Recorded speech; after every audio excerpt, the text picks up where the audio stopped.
Continuing on with our discussion of selections from Book 2 of Aristotle's Physics.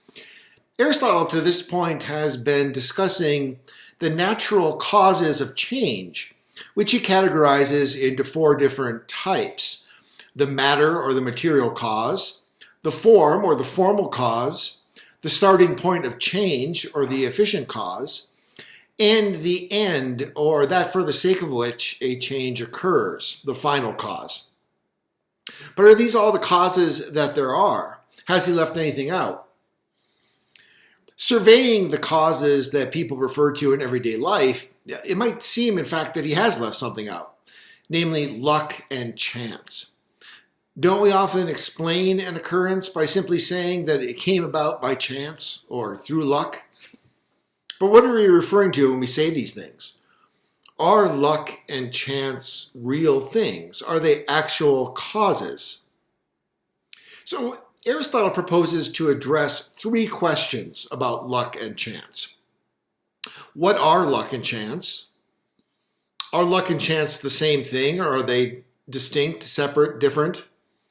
And in what way are luck and chance included among the causes? As it usually does, Aristotle begins by surveying the opinions of the many and the wise on this matter. First, there are those whom we might call reductionists about luck. They say that luck is not a real cause, it's not really a thing, because in all the cases in which people attribute an event to luck as its cause, we can find on further examination some other definite cause. So, on page 486 in the left-hand column of our text, he writes, "For example, if you go to the market and there by luck you find someone you wanted but did not expect to meet, they say that the cause of your going is your desire to go shopping. Similarly, also in the rest of the cases that are said to be the result of luck, it is always possible, they say, to find some cause other than luck." So that's one perspective, that the cause of your finding someone there isn't ever luck, it's just something else. It's always some other definite thing. And from this, Aristotle goes on and he observes, in connection with the opinions of the wise on luck, the opinions, that is, of the philosophers, that what he observes is that luck is absent from the list of causes that the wise men of old, as he refers to them, presented. So they present things like fire and earth and air and nous and these sorts of things as causes, but they don't present luck as a cause, even though he observes that many of the old philosophers tacitly assumed luck as a cause, or even explicitly referred to it, but without designating it as a fundamental cause or element of the universe. So this raises a puzzle in his mind. Why didn't they? Finally, there is the opinion of those who think that luck is a cause, but that it is obscure to the human mind. That is, it's something unintelligible, unknowable to the human mind, since it's something divine and miraculous. So it's a kind of supernatural cause, would be one way to think about it. So those are some of the opinions of the many and the wise on luck. That it isn't a real thing at all, that maybe it's a cause, but a kind of indefinite or obscure cause of some kind or another. And so Aristotle is going to attempt to untangle these various threads. To isolate what kind of cause luck might be, Aristotle makes 4 sets of definitions. So, not definitions, but four sets of distinctions, I should have said. So he defines 4 sets of distinctions. There's the distinction first between the necessary and the usual. So the former concerns things that always come about in the same way. The latter concerns things that come about for the most part. So that's the first distinction between the necessary and the usual.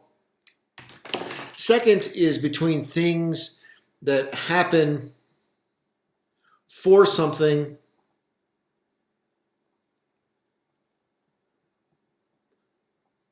and those that happen but not for something. For things that happen for something or not for something. So, every intentional action that you perform is for something. You go to the refrigerator for something. That's the idea. Versus, things that just happen for no particular purpose. That's the second one. And the second, this category actually is further divisible into things that are a result of nature or are a result of thought. So since Aristotle recognizes final causes in nature, ends in nature as real causes, things can be for something as a result of nature, as well as a result of thought, or we could say here as a result of choice. So this is a kind of sub-distinction of this one. That would be the third distinction.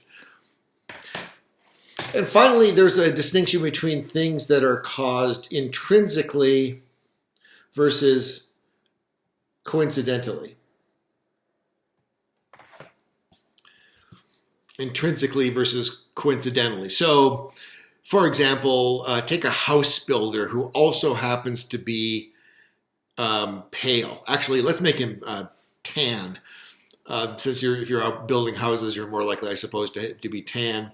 So a house builder who happens to be tan, Aristotle would say that the cause of a house being built by this person is intrinsically the house builder, but coincidentally tan. That's the way that breaks down.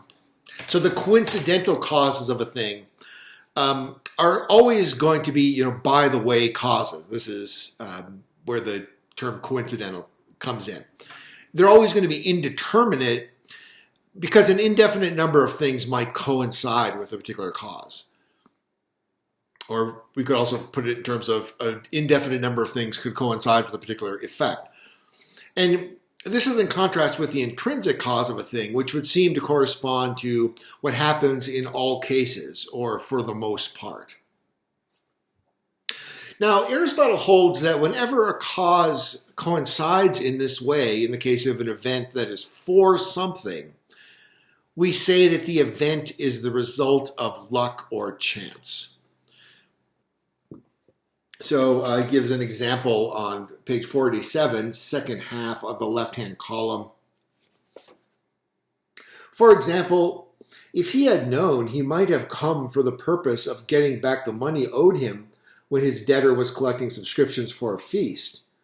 In fact, he did not come for that purpose, but it was a coincidence that he came, and as a result collected the money owed him. He did not go to that place usually or of necessity. The end, the collecting, was not a cause in him, but it is the sort of thing that can be chosen to be the result of thought. So in this case, he is said to have come as a result of luck. But if he had chosen to, and either always or usually went there for this purpose, it would not have been the result of luck. Thus, it is clear that luck is a coincidental cause of things done for something and in accordance with deliberate choice. Luck is a coincidental cause of things done for something and in accordance with deliberate choice. That is why thought and luck concern the same things, for there is no choice without law.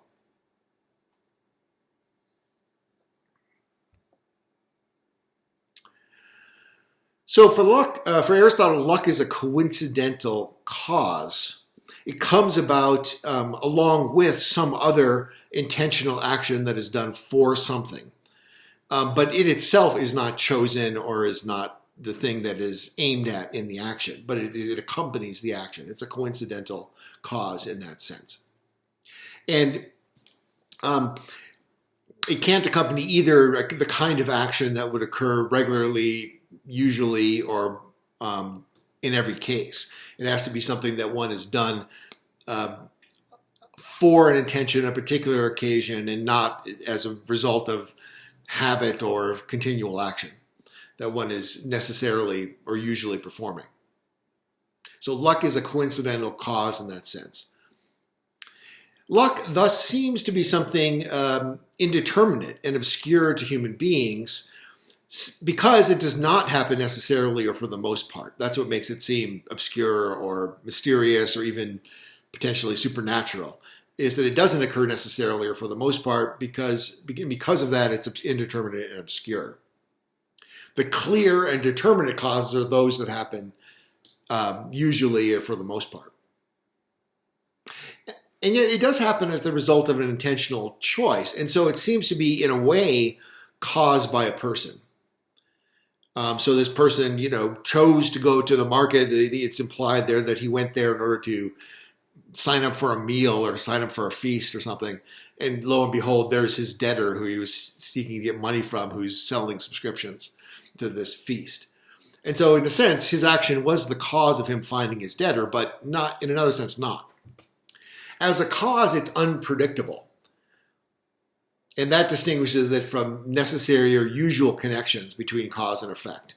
There is no necessary or usual connection between cause and effect. Where luck is concerned, it is an indefinite cause for that reason. Aristotle also describes it as contrary to reasonable expectation. Contrary to reasonable expectation. So you're performing an action that in the normal course of things wouldn't warrant you in having a reasonable expectation to have this outcome. Going to the market in order to sign up for this feast wouldn't give you a reasonable expectation of being able to collect money from your debtor in the natural course of things. That is, as things usually and for the most part unfold, that wouldn't give you a reasonable expectation that you're going to be able to collect money from your debtor. So for that reason, it's contrary to reasonable expectation. But even though it's contrary to reasonable expectation, luck is not mere randomness. And this is because, as Aristotle says, quote, this is on page 47 in the right-hand column, not just any chance thing might be the cause of a lucky outcome. Not just any chance thing might be the cause of a lucky outcome. So there is an indefinite range of lucky causes, but that range is not limitless. So go back to the case of the man who's going to the market to subscribe to this feast. In this case, the lucky cause of the man collecting money was his choice to go and buy a subscription for a feast. But it might have been an indefinite number of other similar things. Going to court, going to the theater, anything else that would bring him in the vicinity of where he bumped into this debtor of his. But it couldn't have been, so it could have been an indefinite number of other things, but it couldn't have been everything. So by choosing, let's say, to stay home and garden in his garden, he would never have run into the man. Or if he would have chosen to take a bath, let alone could a rainstorm be the cause of him collecting money from his debtor? Or could the cock crowing at dawn, cock-a-doodle-doo, be the cause? So it's not that luck isn't randomness. It's indefiniteness, but it's not randomness. Luck is called good or bad based upon its results. If good results, it's called good. If bad results, it's called bad. And if the good or bad result is large enough, then the person is called fortunate or unfortunate.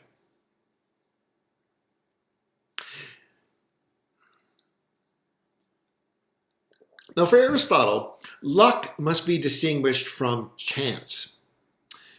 The latter is a wider category. So luck is a subset of chance.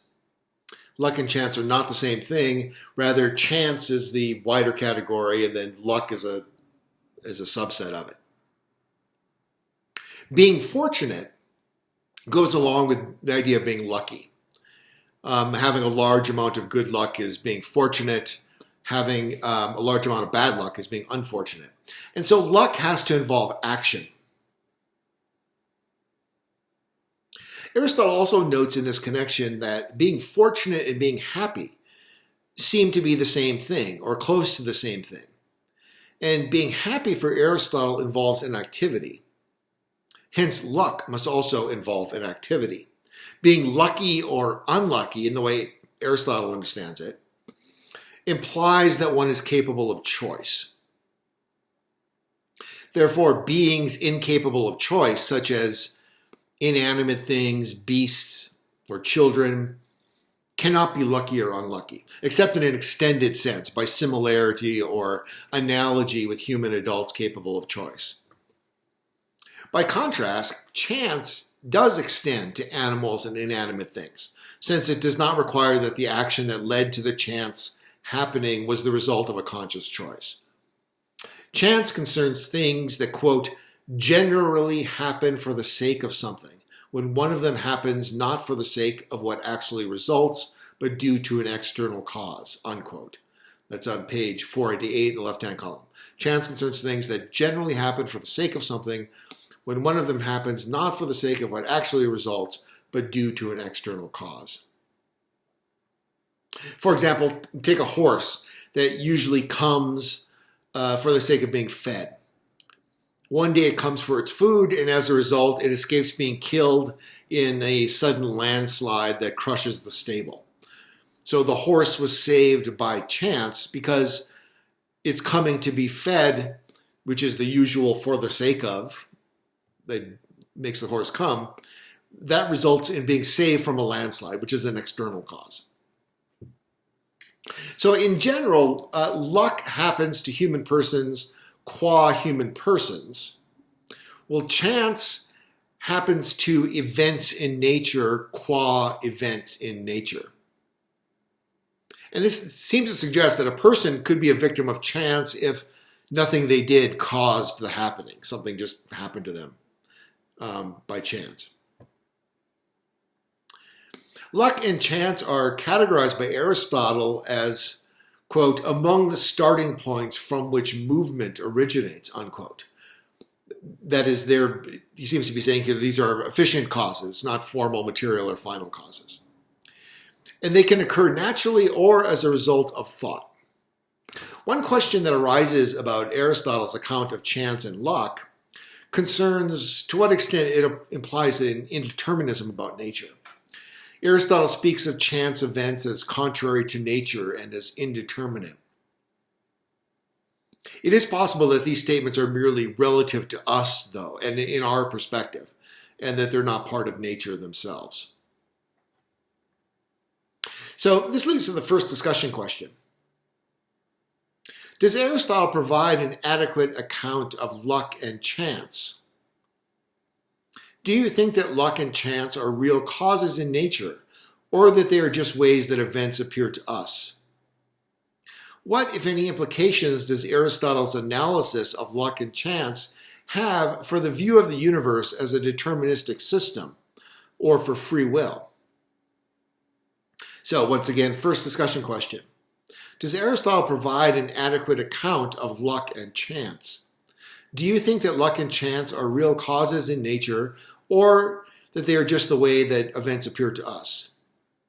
What, if any, implications does Aristotle's analysis of luck and chance have for the view of the universe as a deterministic system, or for free will?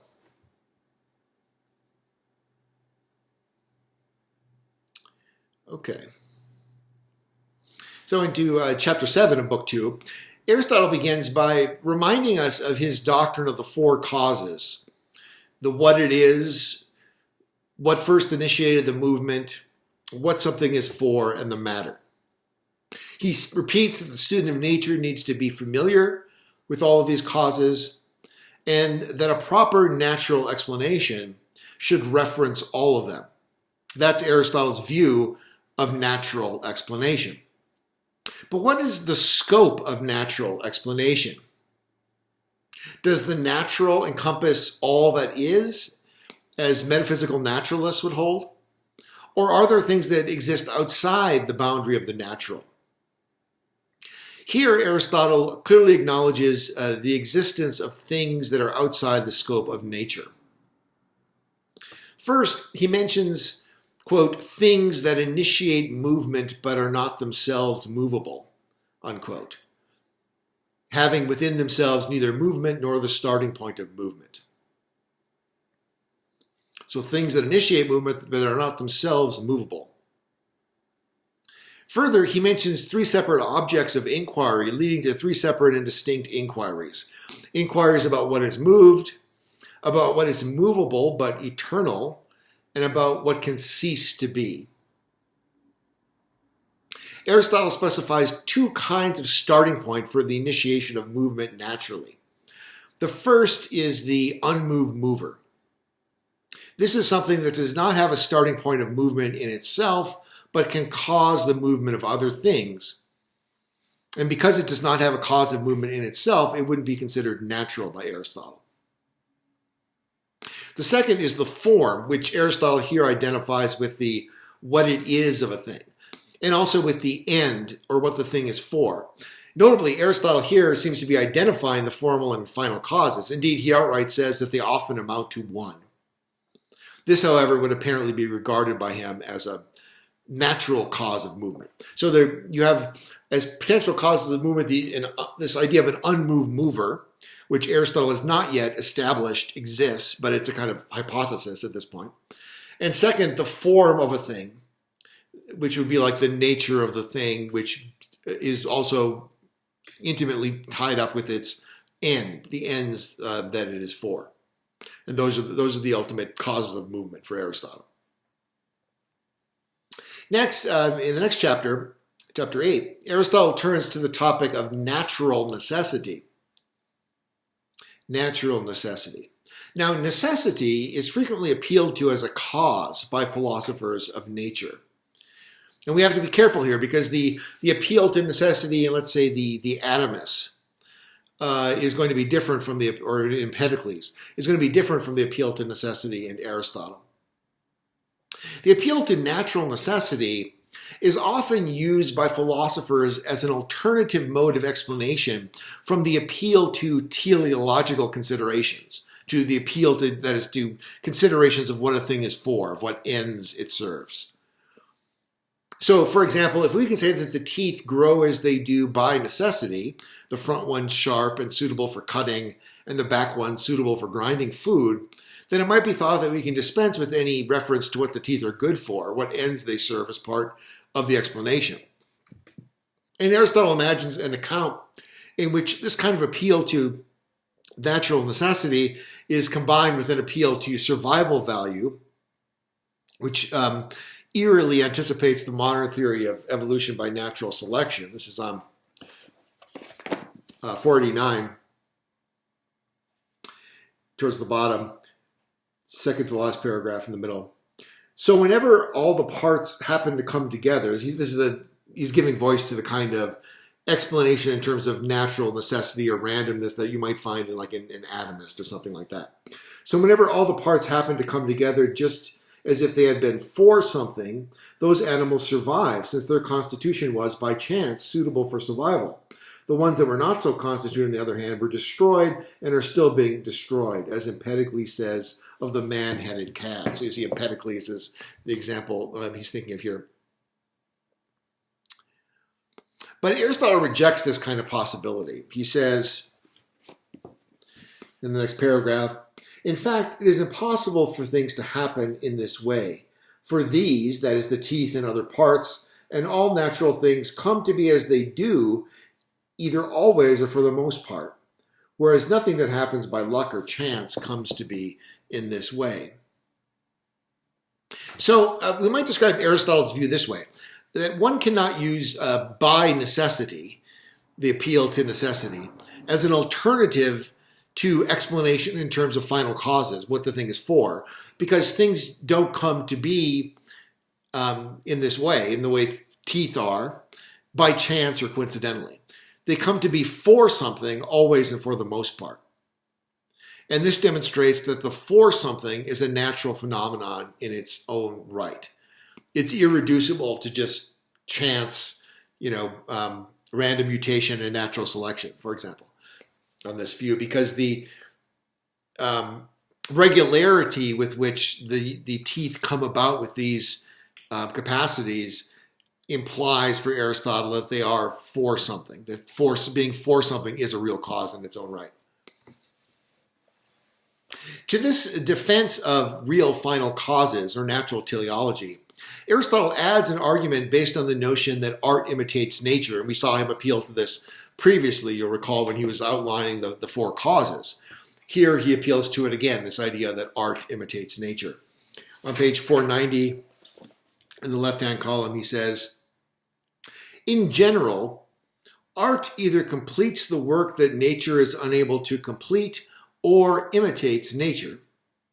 If then the products of art are for something, clearly the products of nature are also for something. For later stages are related to earlier ones in the same way in the case of products of art as they are in the case of products of nature.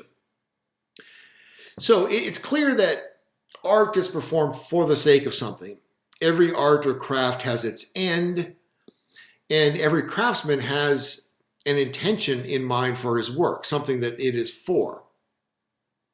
If art imitates nature, then there must be a similar principle at work in nature. Furthermore, he says art completes nature in the sense that the arts typically aim to enhance what nature has generated. That's what I'm taking him to mean here. So if you think of prime example, cooking completes nature. Using the products of trees or the earth for shelter completes nature in this sense. Or even makeup artists who enhance the natural beauty of the human features. Complete nature. Art completes nature. Furthermore, the close observation of nature supports a general belief in natural teleology. We can observe, how things are related objectively in this relationship of being for. So leaves grow for the protection of fruit. A swallow makes its nest for the protection of its young. A spider makes its web to catch flies, etc. Teleology is the norm in nature.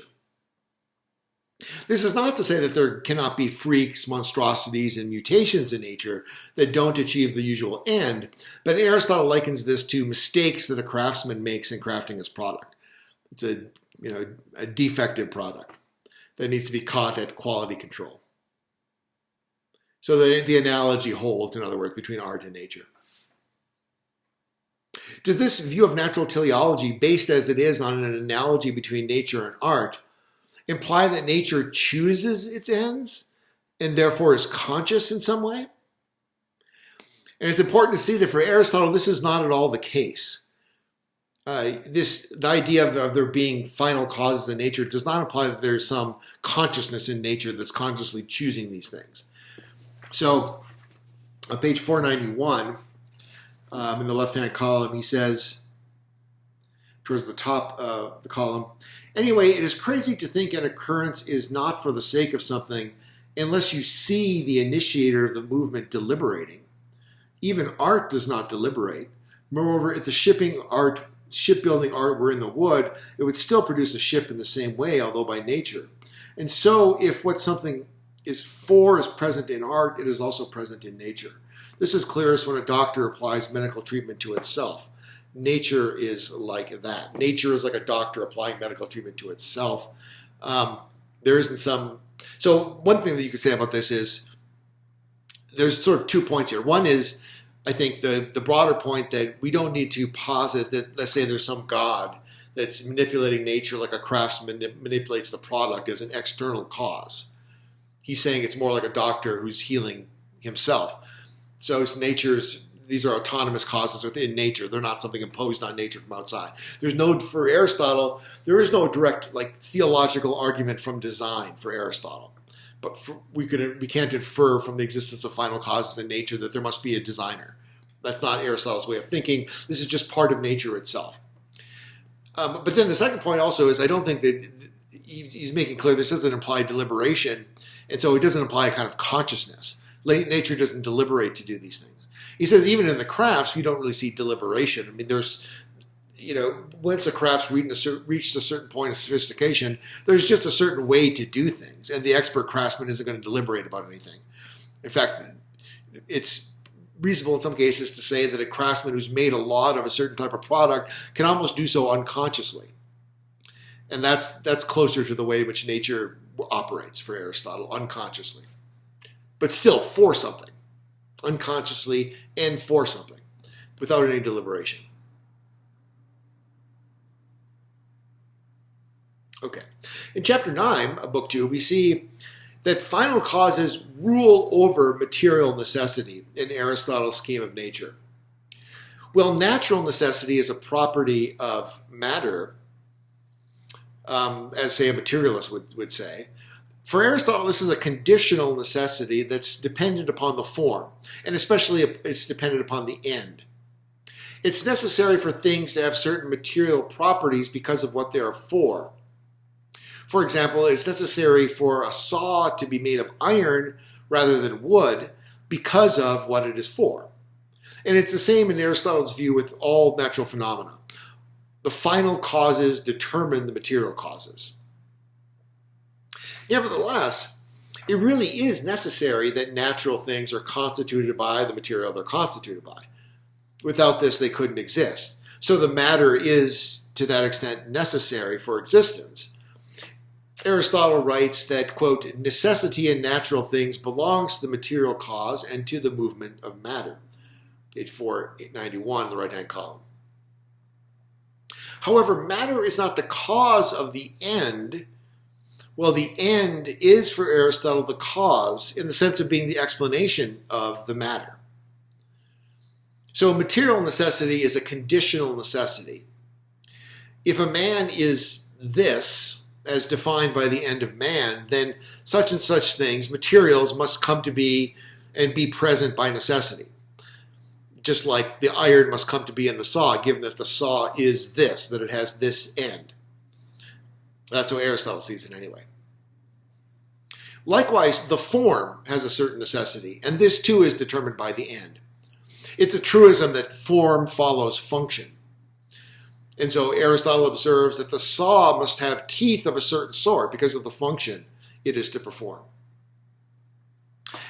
In sum, the final cause is really the commanding cause for Aristotle.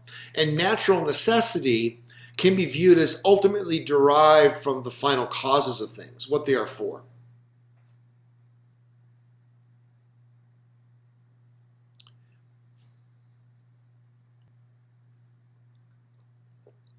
Okay, now we shift over to Book 3 of the Physics. And here Aristotle begins an in-depth examination of the nature of movement. He observes that the essence of nature is to be a principle of movement and change. The essence of nature is to be a principle of movement and change. Therefore, he says, quote, we must not fail to consider the question of what movement is. For if we don't understand that, we can't possibly understand nature either, unquote. So, what do the philosophers say about movement? First, movement is continuous, meaning that it is infinitely divisible. This leads to Zeno's famous paradox of Achilles and the tortoise, which you can Google if you're not familiar with it. But the idea of movement is continuous, it's infinitely divisible. Second, many philosophers, particularly atomists, say that movement would be impossible without place, void, and time. For Aristotle, quote, a mover moves what is moved, and what is moved by a mover. A mover moves what is moved, and what is moved by a mover. So this implies that movement requires two things, a mover and the thing that's moved. Further, there are as many kinds of movement and change as there are of being. There are as many kinds of movement and change as there are of being. In other words, movement occurs in different ways in each of the categories. In substance, in quality, in quantity, and in place, Aristotle mentions. So movement has a very broad sense for Aristotle that's close to the sense of change itself. The form of a substance moves or changes. The quality moves or changes from light to dark. The quantity moves or changes by being completed, he says. The place moves. The notions of actuality and potentiality also play a crucial defining role in Aristotle's account of movement. So he defines movement as the actuality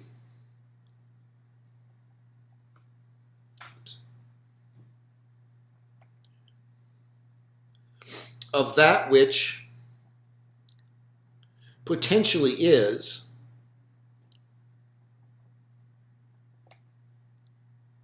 qua potentially.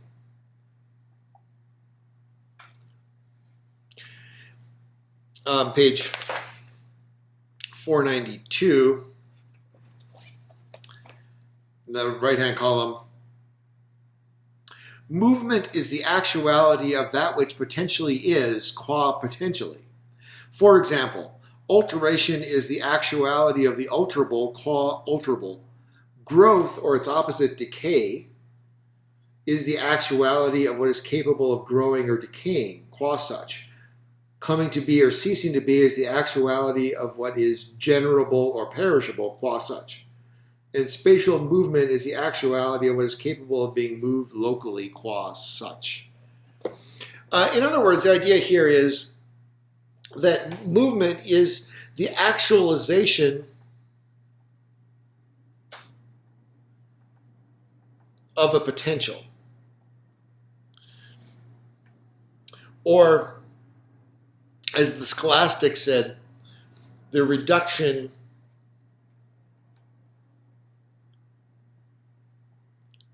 of potentiality to act, or potency to act, they might have said. This last one is the scholastic way of putting it. So, however you cut it, it's a kind of a tricky and somewhat obscure definition. But this is what Aristotle puts forth as the definition of movement. I think the second one is probably the one that's clearest to get an initial grasp of what he's talking about. It's the actualization of potentiality. So the key idea here is it's a kind of dynamic thing.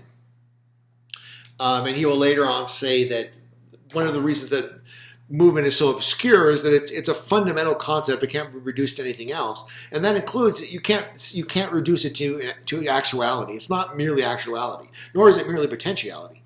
But it's something sort of in between, and that's what his definition is intended to capture. So what about these terms, actuality and potentiality? These are probably best illustrated through examples. So a thing can be something potentially and something else actually. For example, a rod of iron can be potentially red and hot and actually in the support column of a building. However, it cannot be in potentiality and in actuality at the same time in the same respect. It can be actually and potentially red hot, but not at the same time or in the same location.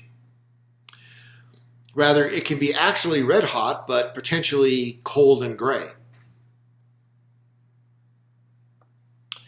Okay, so it belongs to the nature of what naturally initiates movement to be moved itself for Aristotle. It belongs to the nature of what initiates movement to be moved itself. For in moving another thing, it is itself moved. Movement occurs through the contact between the mover and what is moved. That's clear here in this chapter and also at the end of Book 3, Chapter 2. Motion is fundamental to change in this way. So, in order for the lit match to light the candle wick, the match must be brought into contact with the wick, which means that it must undergo some form of movement. It must be moved in order to be brought into contact. Now, in these descriptions, Aristotle makes clear that he's only talking about what naturally initiates change. And we've already seen that for him there will be another type of initiator of movement as well, namely the unmoved mover. As the actualization of a potentiality, movement always depends upon the activity of something that is actual. And Aristotle explains this on page 493. We'll start beginning at the bottom of the left-hand column, continuing on to the top of the next. He says, "It is clear then that this is what movement is, and that it occurs precisely when this actuality exists, and not before or after it exists. For it is possible for something, for example, the buildable, to be actual at one time and not at another, and the actuality of the buildable, co-op buildable, is house building. For the actuality of the buildable is either house building or a house. But when there is a house, the buildable no longer exists. Rather, the buildable is what is being built. Therefore, the actuality of the buildable must be the house building. And the house building is a kind of movement." So Aristotle's saying here that there has to be something actual that's initiating the movement of a thing as long as this movement is taking place. Movement always depends upon the activity of something actual. And if that activity ceases, then so too the movement ceases. Or if the actuality would cease, then so too the movement would cease. Now, movement and change are fundamental concepts for Aristotle. They can't be reduced to any more basic type of thing, such as difference or inequality or non-being. And movement has been puzzling to philosophers for precisely this reason, that you can't define it in more basic terms as a species of this or that type of being. Even though Aristotle defines it himself in terms of potentiality and actuality, it can't be reduced to either a potentiality or an actuality. At best, movement can be thought of as a kind of incomplete actuality, is the way Aristotle thinks of it, an incomplete actuality. And for that reason, it seems to be indefinite, incomplete actuality. I mean, it's difficult to grasp. In chapter 3 of book 3, Aristotle observes that the actuality possessed by the mover, what is active, and the actuality that's imparted to the moved, what is passive, must be the same actuality, for this is precisely what the movement consists of. So the actuality of the movement in the mover and in the moved is the same actuality. However, the mover and the moved are by definition different in form. They are in that respect opposites. The mover and the moved are different forms, obviously. So how can things different in form share the same actuality? For example, how can the actuality of teaching be the same as the actuality of learning? That's what Aristotle is saying. So, of course, if think about it, if I am teaching right now, it's not enough for me to just be saying things or have an inner hope that someone is learning, but that you actually have to also be learning at the same time. And in a sense, we're engaged in a kind of cooperative activity. And the actuality of my teaching, of my actually teaching as opposed to just blathering, and is the same thing as the actuality of your learning. That's what he's saying. But how can that be? Since it seems like they're different forms. They have different forms, teaching and learning. And Aristotle's solution is to maintain that they are, in fact, one and the same actuality, but only different in account. So, for example, teaching and learning are the same thing, only in the former case described from the perspective of the teacher, and the latter case from the perspective of the learner. It's like, saying that the distance from Albuquerque to Santa Fe and the distance from Santa Fe to Albuquerque are the same thing. You're just giving two different accounts of the same thing. Okay. And finally, book 8. Having completed his account of what movement is, Aristotle turns to his argument that there must be an unmoved mover, an unmoved mover. And this entity stands outside of the natural order. Aristotle considers it an eternal being beyond change, and yet it stands in essential relation to the natural order insofar as it is responsible for the original initiation of movement. So we start with a basic principle of Aristotle's philosophy of nature, which is everything that moves is moved by something.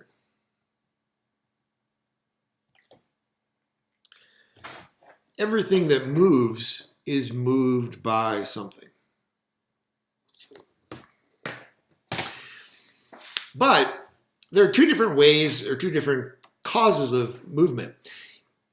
Either the thing that is moved by an intermediary cause, that is, by something that is in turn moved by something else, or else it is moved by directly by a mover itself. So you can have either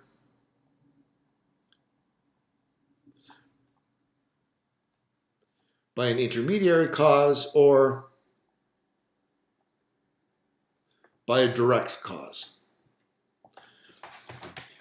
everything that is moved by something, but that may be either by an intermediary cause or by a direct cause. So take Aristotle's classic example to illustrate this distinction. A man uses a long stick to move a stone. So you have this sort of picture. There's the man, uses the long stick to move the stone. And in this example, the direct cause is going to be the man. The intermediary is going to be the stick.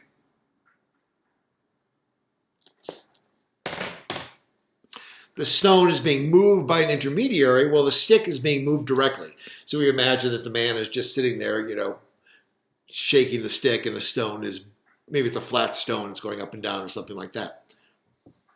Now, clearly in this case, while both the man and the stick may be described as movers, the mover in the truer sense is the man. Since without the man, the stick would not move anything. But without the stick, the man could still initiate movement. Now, from such considerations, Aristotle is going to eventually infer that there must be a first mover. So we get the famous argument here. This is page 495 on the top in our text.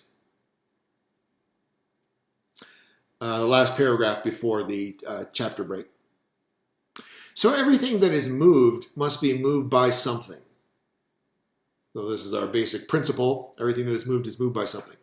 So everything that is moved must be moved by something, and that thing in turn is either 1, moved by something else, or 2, not moved by anything else. Now, 1, if it is moved by something else, there must be some first mover that is not moved by anything else. On the other hand, 2, if it is not moved by anything else, it is already a first mover, and there does not have to be another mover. For it is impossible for the sequence of mover and move to go on to infinity, since there is no first member of an infinite sequence. Therefore, if everything that is moved by something, and the first mover is also moved, but is not moved by anything else, then it must be moved by itself.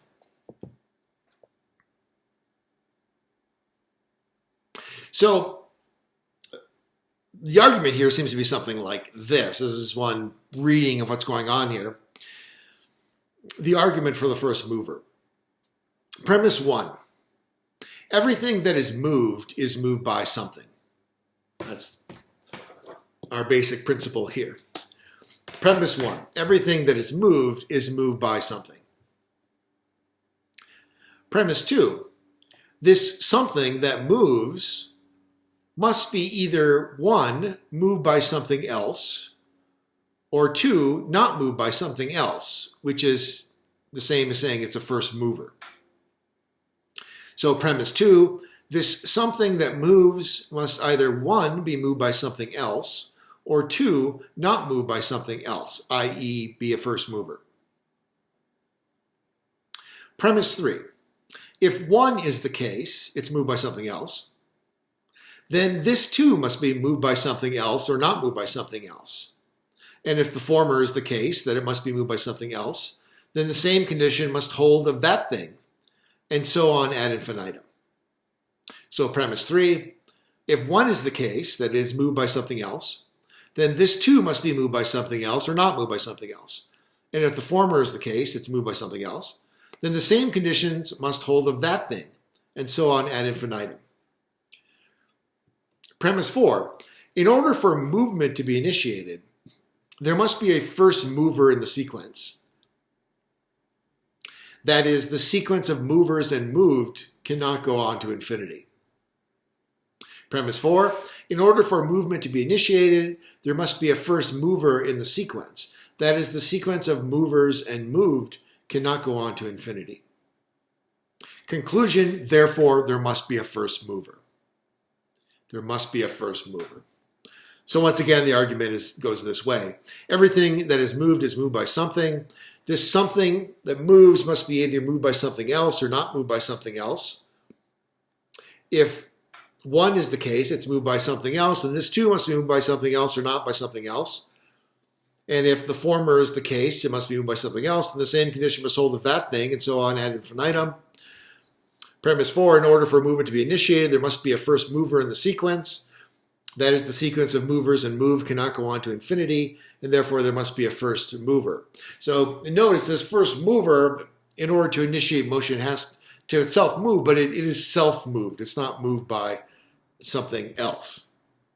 It's moved by something, but not something else. So in the next chapter, having now established that there must be a first mover, Aristotle goes on to draw some conclusions about its nature. First, it must be operative from all eternity, since Aristotle assumes here movement is eternal. Movement is eternal, so the first mover must be operative from all eternity, on the same principle that the man here must be operative as long as the stone is moving. However, this does not seem to be that doesn't seem to immediately imply that there has to be only one, or can be only one, unmoved mover operating from all eternity. And so Aristotle considers the possibility that there may be many such movers. There may be many first movers, for example, operating successively. Second, the first mover must itself be unmoved and changeless, because otherwise this change in movement would itself require a cause, an external cause. And so the first mover wouldn't be first in the series, as ex hypothesi it is. Furthermore, if there are many unmoved movers operating successively, there must be, he says, quote, something that encompasses all of them over and above any of them, that is the cause that some of these exist and others do not, and of the continuity of the change.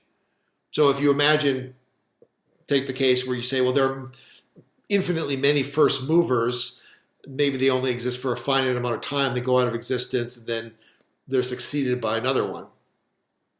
Well, there must be some cause for that to be the case. There must be some cause for the existence of all of these first movers, and also for the continuity of them, and the continuity of the change that they're producing. And so, largely for this reason, it seems, Aristotle concludes that since if there are many first movers, there will have to be one that encompasses them all anyway, we should just conclude that there's only one, since this is the simpler hypothesis. So the argument becomes an argument for a first mover. This leads to the second discussion question to conclude this video. Does Aristotle provide a cogent argument for the existence of an unmoved mover? Why or why not? Does his conclusion that there must be an unmoved mover lend credence to his account of movement itself, or does it throw that account into question? Explain your answer. So once again, second discussion question. Does Aristotle provide a cogent argument for the existence of an unmoved mover? Why or why not? Does his conclusion that there must be an unmoved mover lend credence to his account of movement itself, or does it throw that account into question? Explain your answer.